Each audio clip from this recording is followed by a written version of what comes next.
Well, but first we're going to start with the guy who recruited Michael from Wilmington, the current Tar Heel head coach, Roy Williams.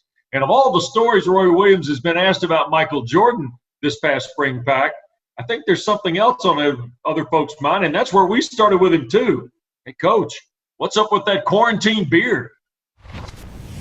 I would have shaved it off probably 10 days, 2 weeks ago, but both my oldest grandchildren, Aiden and Court, said they really like it and wanted me to keep it. So they sort of dominate my life a lot of times.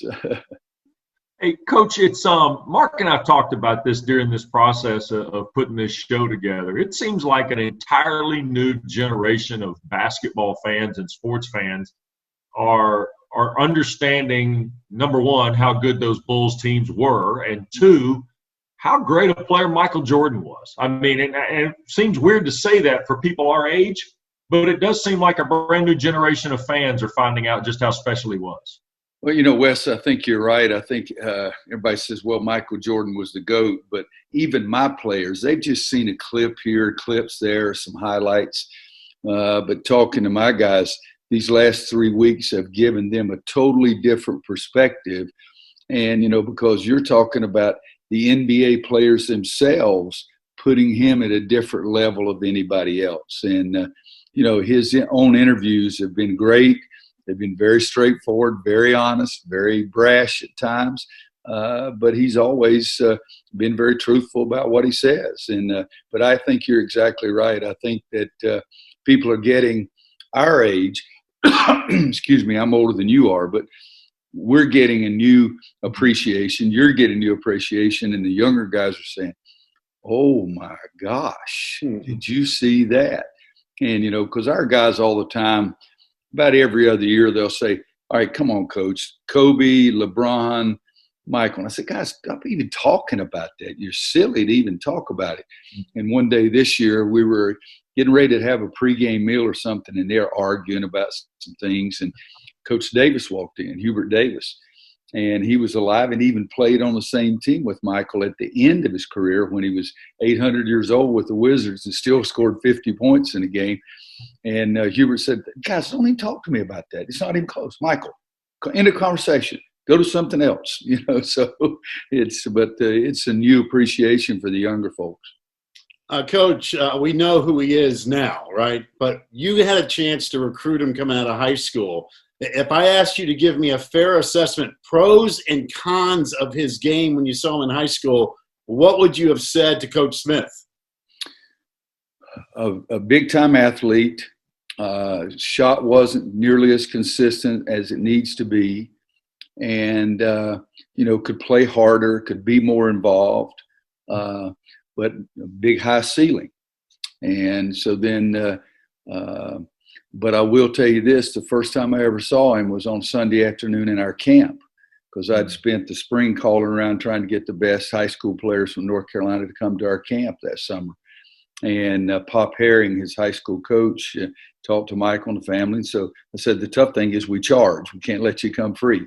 But that Sunday afternoon, and I went back that night to Eddie Fogler, and Eddie said, you see anybody you really liked? And I said, I think I just saw the best 6'4" high school player I've ever seen. Mm-hmm. And saying that, there's no way in the world I thought that what happened was going to happen. I mean, nobody did, but he wanted to get better. I had a very, very frank conversation with him during his freshman year. And you may have heard this story. I was doing the conditioning in the fall, and I was really trying to bury them. I was this young pup, and I wanted them to respect me, I guess, but I tried to bury them every daggum day, Monday, Wednesday, Friday. And we're sitting on the grass outside down below Carmichael, the old soccer field. And we'd been running on the track, and he said, everybody had left, and he said, I want to be the best player that's ever played at North Carolina. And I said, well, Michael, you've got to play a lot harder than you did in high school. And he said, well, I played as hard as everybody else. I said, oh, excuse me. I thought you just told me you want to be the greatest player to play. You have no chance unless you change. And he wasn't bad. And he just sort of looked at me and nodded. And 2 days later, we're back. And he just walked by me and said, I want to talk to you at the end. And so I ran and tried to bury them again, never did bury him. But and everybody sort of started mingling, leaving, and all of a sudden it's just me and him. He said, I heard what you said. And I said, I'm going to tell you right now, you'll never see anybody work harder than I do. And it was a flip. And again, I'm not saying he was a bad worker or anything, but he took it to another level. And then from his freshman to sophomore year, he grew from 6'4.5" to 6'6". His got vertical jump went up. His 40-yard dash time went down dramatically. I mean, he was a world-class athlete in anything he tried then. And then making a shot against Georgetown gave him even more confidence. And then he decided that I'm even going to take it to another level. In his junior year, he took it to another level. In his rookie year, he took it to another level. And the thing about Michael is that he got better every year. And in the summer, in the off season, early in his career, he'd say, I need to do this or I need to do that. And he would really work. And I was told this, and I've never even asked him, but what's the movie of the Space Jam? When they did that on the set, making the movie, he told them they had to have a basketball court. And sometimes at night they'd be, it was in LA, I think. So sometimes at night on an outdoor court, they'd have some big time games. So he never quit working at it, Mark. Coach Quinn, and I've remarked during the showing of The Last Dance, when we talk about his competitive level, and I'm going to call on him and your relationship with Coach Smith here a little bit. It seems to me that the thing people might be understanding and maybe still not quite grasping is the quiet competitor that Coach Smith was and the competitor that Michael was. And in many ways, that teamwork concept and the framework of the Carolina basketball program under Coach Smith, and certainly that you carried on now, is part of the reason that he wanted Chicago to be so good. He understood what the team could be. And if he had to lead them, that was fine. But I think people are misunderstanding sometimes the bullying concept to be the leading concept of Michael Jordan. And I think a lot of that came from Coach Smith. Well, I think every day in practice, and I still do it today, every drill we have is competitive. Every drill. And Michael wanted to win every drill. And again, that grew even more from freshman year to sophomore. Freshman year, he sort of stepped back a little bit because of James Worthy and Sam Perkins and Jimmy Black. And, but as the season went on, he got better.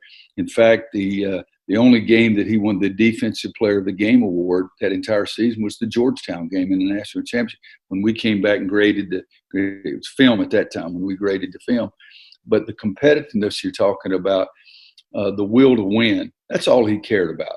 And regardless of what it was, if it's pitching coins to the wall, regardless. And, I mean, he got really mad at me. I beat him 3 straight games in pool and didn't speak to me for 24 hours. I mean, so it was something that got bigger and bigger and bigger. And when he got in the NBA, he led by example because nobody played harder. And you'd see him talking about how we should play this to Ron Harper and Scottie Pippen and Rodman and all those guys. But yes, if the guys didn't step up to the plate with 100%, he was not afraid to get on them. And, somebody would use the term bullying or brash or whatever. But I always said he challenged everybody at every step, at every practice, and including the coaches. I mean, you saw where he said he got mad because they'd flipped and then he felt like they were cheating the score. I mean, that game meant something. And it is. I've gotten people, Eric Coots, one of my guys in the office, called me and said, Coach, you're trending. I said, what the blankety blank you talking about? And he said that the first episode when I said that statement, but I've said it I've been a head coach 32 years and I've used it every year. I said, there's only one player that could turn it on and turn it off. And he never frickin' turned it off. And that was Michael Jordan. And it is something that I think that to this day, when we play golf together or whatever, I mean, it's a competitive thing with him. Hey, before we wrap this up, the stories come out in the last day or so about the stove. That must have been a hell of a stove. It was unbelievable. His dad, because I'm the part-time assistant. What that meant was full-time job, part-time pay. I mean, Calendar man. Your dad, even before the calendars, I'm driving copies of the TV show. We're 504 miles every Sunday. It's like some of these people think, oh, he's so lucky. He only coached at Kansas and North Carolina. I didn't see their butts out there driving damn TV shows. I didn't see their butts out there selling those freaking calendars and everything. But So we've got this little house, and it's just Michael's a senior in high school, and he's already signed with us and the whole thing. And Mr. Jordan, Mrs. Jordan, they were always so great to me. But his dad did build me a stove and a fireplace insert. And so for the last 2 years at that house at Ladybug Lane, and the first 3 years at Yorktown, 5 years in a row, I heated with wood, and I cut it down in the woods, chainsaw split it up, took it in my backyard and split it, because at that time, as I say, gee, Chris, I'm trying to feed my family. But Mr. Jordan, and it's so bad that when we moved, he called and said, I want to come see your house. And that's after he'd already put the one in the first house. And I tried to pay him, and he said, if you try to pay me, I'm going to get it back out and get it in the car and leave. And I'm too tired to do it, because those stoves are heavy. Yeah. And so, but the second time when we moved to Yorktown, he said, I want to come see your house. And we walked in, and we walked downstairs, and he said, all right, let's get this measurement. I said, you don't need to do this. And he said, no. He says, I'm better now.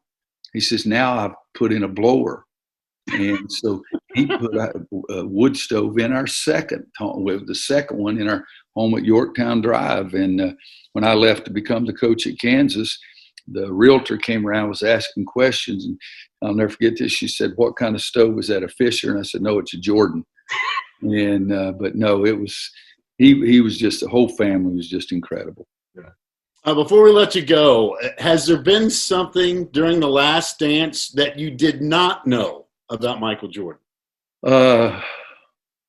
So far, the only thing would be that Phil let Dennis go to 48 Hours to Vegas, because Michael had never told me about that. And I thought that one of the great things Phil did is treated each individual fairly. It doesn't have to be the same all the time. I think weak leaders say they have to treat everybody the same, but I had never heard about that. I remembered the contract thing with Scotty, and I was upset the other night because they showed Michael third and everybody down. But Michael's first contract, he never asked to be renegotiate.